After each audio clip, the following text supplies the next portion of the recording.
Bon, la préparation du car, elle s'est faite finalement assez vite puisqu'on l'a eu tardivement. Ça a été un long échange avec notre prestataire. Et puis, on a fait quelques aménagements, mais ça a été géré par Ludo, lui qui avait vraiment plutôt ça en main et qui était plutôt affûté sur le sujet. Et la destination, bah, là aussi, on avait depuis longue date défini notre objectif, notre point de chute, qui était un orphelinat à Tambacounda. Sud Sénégal, frontière Gambie, 1000 km de plus que la précédente édition 2022. Cette fois-ci encore, pour 2024, on est à nouveau suivi par notre sponsor principal, qui est en fait les Transports Philibert.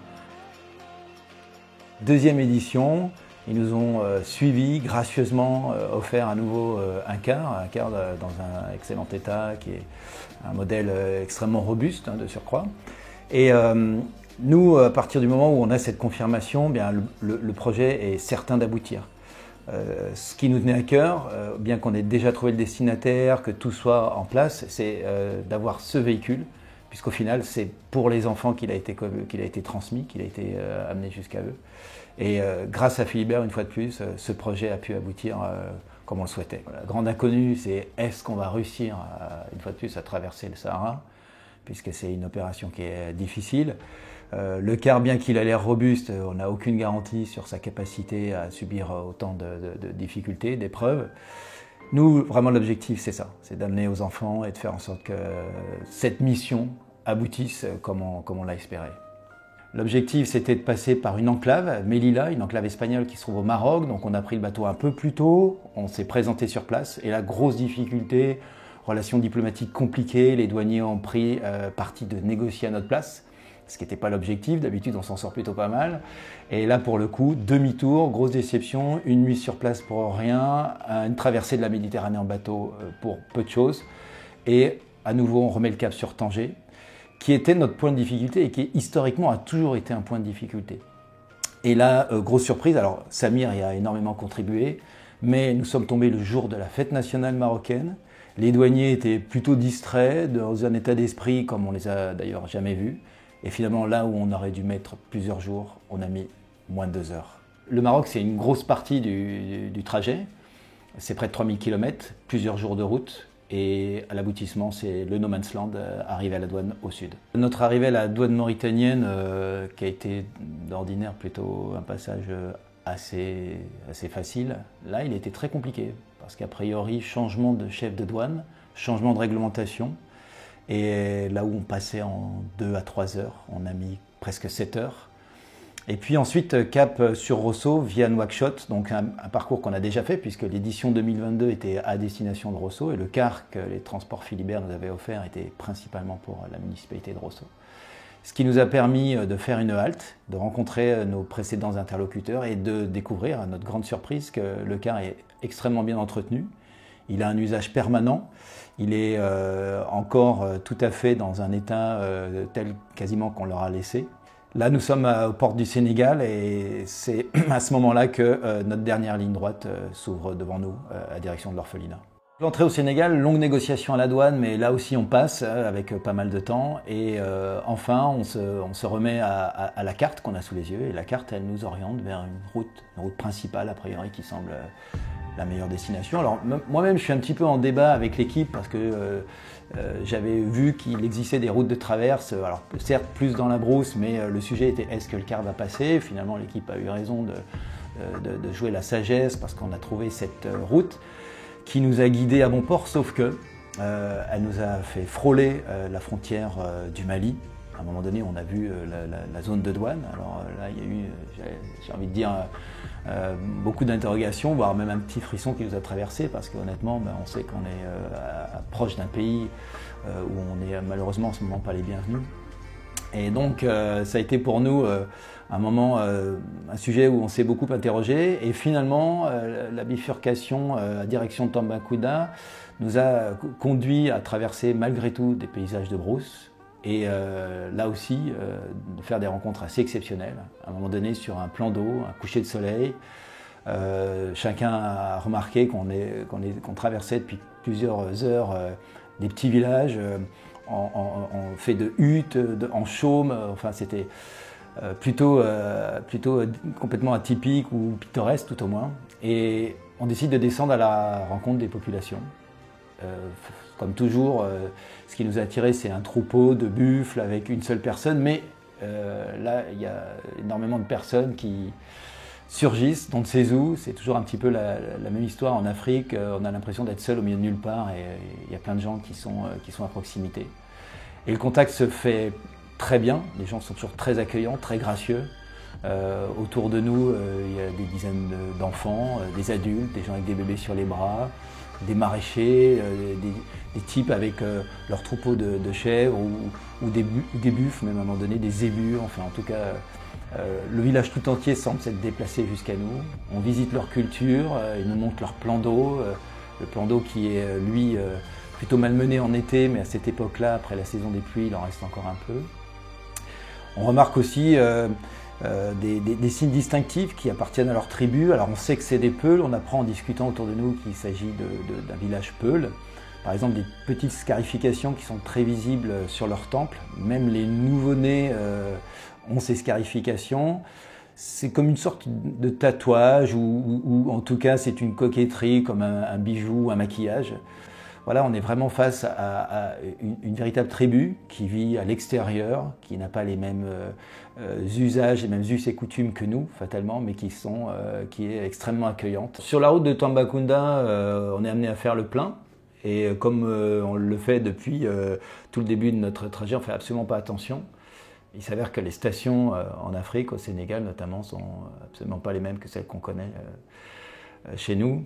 Et on fait le plein sans trop se méfier. Et il s'avère que là-bas, les carburants sont d'extrêmement mauvaise qualité. Et quelques heures après être reparti de la station, le bus commence à montrer des signes de faiblesse. Il n'a plus de puissance, il fait un drôle de bruit. Et on est contraint de s'arrêter. On s'arrête dans une sorte de station-service, de station de lavage. Il fait une chaleur écrasante, on est en plein après-midi, il fait quasiment 40 degrés. Il y a la moitié du village qui se regroupe autour de nous, il y a des gamins, certains veulent nous filer un coup de main, d'autres on ne sait pas trop, ils sont un peu curieux, enfin on est tous un peu à ce moment-là.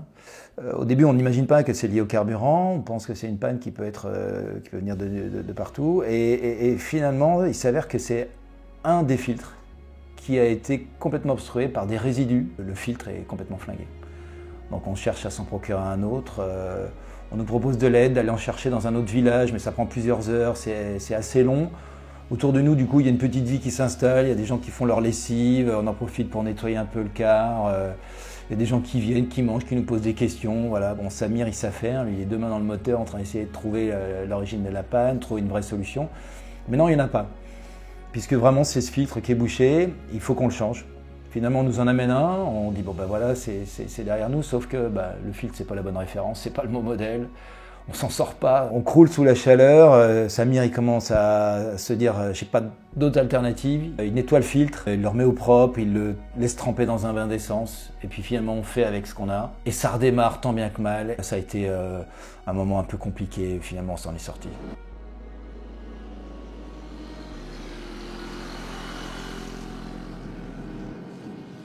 Moi ce qui m'a frappé, ce dont je me souviens le plus, c'est le soir où on est arrivé. Elle nous a proposé de prendre une douche, donc on s'est faufilé dans les couloirs, là où les gosses dormaient.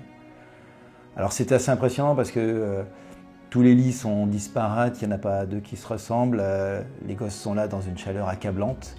Je me souviens des cafards qui rampaient au sol, il y en avait absolument partout.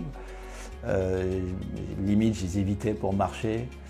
Une porte à claire-voie pour les toilettes, donc en gros, c'est quelques planches qui permettent de cloisonner, mais il n'y a qu'un seul toilette qui fait également office de douche, donc c'est assez particulier, on s'est douché. Et cet orphelinat qui est dur à décrire, puisque finalement aujourd'hui, qui peut décrire un orphelinat? Qui a déjà vu un orphelinat? Clairement, je ne crois pas que j'en avais vu avant cela. C'est des murs bleutés, des meubles extrêmement sommaires, il n'y a quasiment pas de mobilier, tout est taché. Je me souviens de ventilos qui tournent en permanence au mur, jour et nuit, au plafond, les plafonds tachés. On voit bien que l'endroit a une certaine insalubrité et en même temps, ils sont à l'abri, les gamins semblent paisibles, il n'y a pas vraiment de bruit, il y en a un ou deux qui se lèvent, qui sont un peu curieux. Le lendemain, les enfants se lèvent, on prend contact avec eux, on les découvre. Eux-mêmes sont à la fois timides et à la fois curieux. Certains sont extrêmement affectueux. Certains nous grimpent sur les jambes, ils s'accrochent à nous, ils s'accrochent à notre cou. D'autres restent dans leur coin, ils sont en retrait, ils ne parlent pas, on n'arrive pas vraiment à échanger, à communiquer avec eux. Et arrive le moment où on va pouvoir leur remettre les boîtes nominatives qui ont été constituées par l'ensemble des élèves de Berthollet et toutes les familles qui se sont désignées. Ce qui veut dire qu'il y a à la fois le nom de l'élève qui donne, l'élève du lycée Berthollet, et à la fois le nom de l'orphelin. Donc ça leur est vraiment destiné, et un par un, on fait une sorte d'appel, on rencontre ces gosses et on leur remet la boîte telle qu'elle a été composée, telle qu'elle a été confectionnée par l'élève de Berthollet. Donc là, c'est un moment assez fort puisque c'est plusieurs mois de préparation qui se concrétisent et surtout, on mesure l'émotion, la surprise, la sensation qu'ont ces enfants quand ils reçoivent la boîte. Certains ne semblent ne pas y croire, ils cherchent le regard à plusieurs reprises comme s'ils nous posaient la question « est-ce que c'est vraiment pour moi ?» D'autres ont un immense sourire parce que tout de suite ils reçoivent ça comme un cadeau. D'autres partagent, ça m'a aussi beaucoup surpris, c'est que quand un de ces gosses reçoit bien souvent, il en donne une partie de ce qu'il a reçu à un autre gosse, dans ce sens du partage spontané. Et malgré que certains aient que quelques mois, ce soit vraiment des enfants en bas âge. Les autres structures sont très loin, comme Bourg, Dakar, c'est très loin pour eux. Voyant cela, ils repartent avec leurs enfants qui reviennent mourants. Alors du coup, j'ai dit il faut qu'il y ait une maison d'accueil pour ces enfants. J'ai commencé à faire les démarches avec les autorités administratives, premièrement judiciaires, et médicales et locales. C'est comme ça que nous avons démarré. Et depuis 2012, nous sommes là. La demande est très grande et que la capacité d'accueil est restreinte. Le bus est aussi important que tout autre don. Depuis la création de l'orphelinat, nous n'avons pas eu une honneur, parce que c'est une honneur d'avoir ça. Ce n'est pas tout le monde qui a la chance d'avoir ce bus gratuitement.